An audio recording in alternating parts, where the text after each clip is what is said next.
نماز کے بغیر جو اپنی زندگی گزارتے ہیں ان کی زندگی میں سوائے ٹینشن اور دکھ کے اور ہو کیا سکتا ہے؟ خشوع کے ساتھ نماز کرنا سیکھو.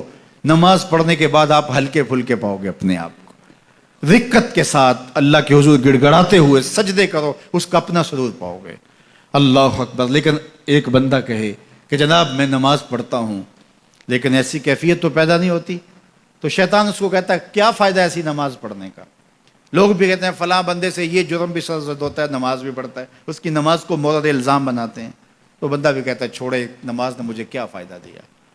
لیکن کہا نہیں, نماز نہیں چھوڑنی. پہلے فرمایا نماز میں خشوع کرتے ہیں, یہاں فرمایا نماز کی محافظت کرتے ہیں.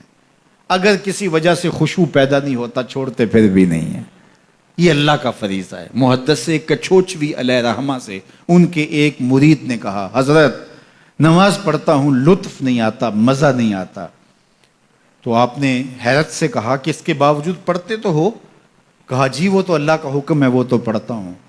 تو محدث کچھوچوی علیہ رحمہ جھومنے لگے, کہا واہ واہ تم لطف کے بندے نہیں اللہ کے بندے ہو. تمہیں سرور نہیں آتا پھر بھی پڑھتے ہو, اس کا مطلب ہے تم سرور کے لیے, مزے کے لیے, لطف کے لیے نہیں پڑھتے, تم تو اللہ کے لیے پڑھتے ہو. اللہ اکبر. تو بندہ سرور نہیں بھی آ رہا پھر بھی اپنے آپ کو کھینچ کے لا رہا ہے مسجد کے اندر. خیال تنگ کر رہے ہیں پھر بھی مصلی پہ اپنے آپ کو کھڑا کر رہا ہے. سوچیں اس کو آوارہ پتے کی طرح کبھی ادھر پھینکتی ہیں لیکن پھر بھی وہ کھڑا ہوا ہے کہ میں نماز پوری کر کے جانی ہے. بار بار کبھی بھولتا ہے لیکن پھر دوبارہ نیت مان کے کھڑا ہو جاتا ہے, نہیں میں پوری کر کے جانی ہے. یہ کیوں کرتا ہے؟ میرے اللہ کا حکم ہے. تو خشوع کی وہ کیفیت نہ بھی ہو تو کہا محافظت پھر بھی کرتے ہیں. یہ خوش نصیب لوگ ہیں. اولئک هم الوارثون. یہ لوگ وارث ہیں. یہ لوگ جن میں یہ خوبی ہیں یہ وارث ہیں. کس چیز کے وارث ہیں؟ مال کے, دولت کے, کوٹھیوں کے, کاروں کے, محلات کے.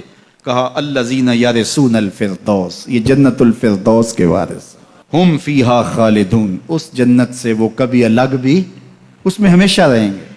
چونکہ موت کو بھی موت آ چکی, اب موت بھی نہیں, اب ہمیشہ رہیں گے. اللہ تعالیٰ فرمائے گا اَرَضِیتُم, جنتیوں کیا راضی ہو؟ اہل جنت کیا تم راضی ہو؟ تو وہ کہیں گے ہمیں کیا ہوا کہ ہم راضی نہ ہوں, ہمیں تو وہ ملا جس کا ہمیں تصور بھی نہیں تھا. ہمیں جنت مل گئی, محلات و قصور مل گئے. جو سب سے آخر میں جنت میں جائے گا, سب سے آخر میں, جس کو ہماری پنجابی میں پھاڈا کہتے ہیں, سب سے آخر میں, اس کو جنت میں کتنی جگہ ملے گی؟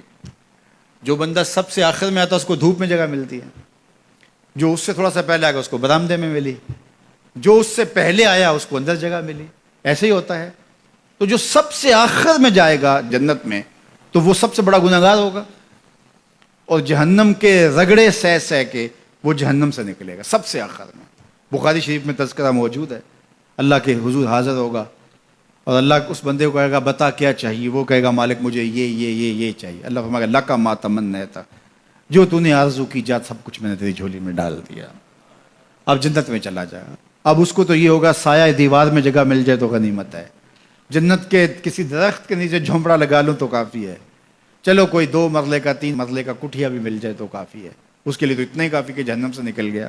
لیکن اس کو کہا جائے گا جا جنت میں چلا جا, اور تیرے لیے جنت میں دنیا سے 10 گنا جگہ ہے. دنیا سے, بخاری کی روایت, 10 گنا جگہ. یہ 7 بر اعظم پہ پھیلا ہوا جہاں, اور اس کو 10 سے ضرب دیں, اتنی جگہ اس کی ہے جو سب سے آخر میں جائے گا. جب اللہ یہ فرمائے گا تو وہ کہے گا اتسخر وانت الملک, میرے رب تو مجھے رب ہو کے مذاق کر رہا ہے, مالک ہو کے مجھ سے مذاق کر رہا ہے, بادشاہ ہو کے مجھ سے مذاق کر رہا ہے. اس کو لگے گا ہی نہیں کہ مجھ کو, میں ساری زندگی پاپ کرنے والا لیکن ایمان کا چراغاں تو اندر تھا. اللہ اکبر. آج نکلے گا تو جنت میں سب سے آخر جانے والے شخص کو کتنی جگہ ملے گی؟ دنیا سے 10 گنا جگہ دنیا سے سب سے آخری شخص کو, پھاٹے شخص کو ملے گی. پھر بلال حبشی کی جاگیروں کا عالم کیا ہوگا؟ ابو بکر عمر کی جاگیروں کا عالم کیا ہوگا؟ بابا فرید گنج شکر